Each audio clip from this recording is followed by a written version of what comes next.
In this video we look at a piece of code to open a simple buy trade with MQL5. We're creating an instance of CTrade, a class that provides us with a set of methods for performing trading operations. We start by including the trade library and creating an instance of the CTrade class. This class is our gateway to perform trading operations such as opening, closing, and modifying positions. As the market fluctuates, our program responds to each tick or price change. In the onTick function, we fetch the current asked price, which is the lowest price a seller is willing to accept for a financial instrument. Next, we create an array to store price information. Using the array set as series function, we sort this array from the current candle downwards. This gives us a chronological order of price data with the most recent data at the start of the array. We then fill our array with price data using the CopyRates function.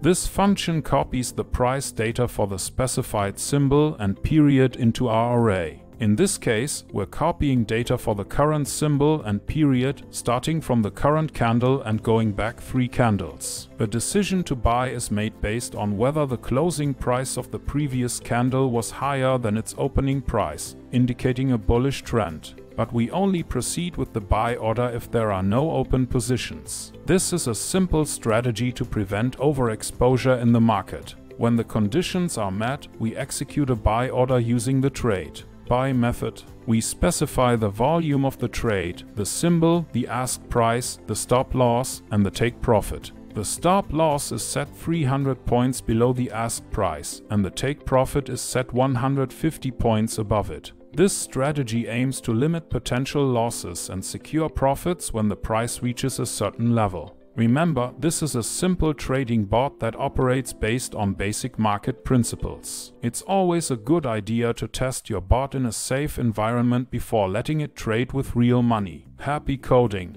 And don't forget to save your file. You don't need to compile it right now, the compilation is done in the main module. If you run into problems, you might want to buy the premium course or watch one of the beginner videos to learn how it works. By now, you should have a working version of this trading bot. And in this video you have learned how to code it yourself with a few lines of MQL5 code. Thank you for watching and I will see you in the next video.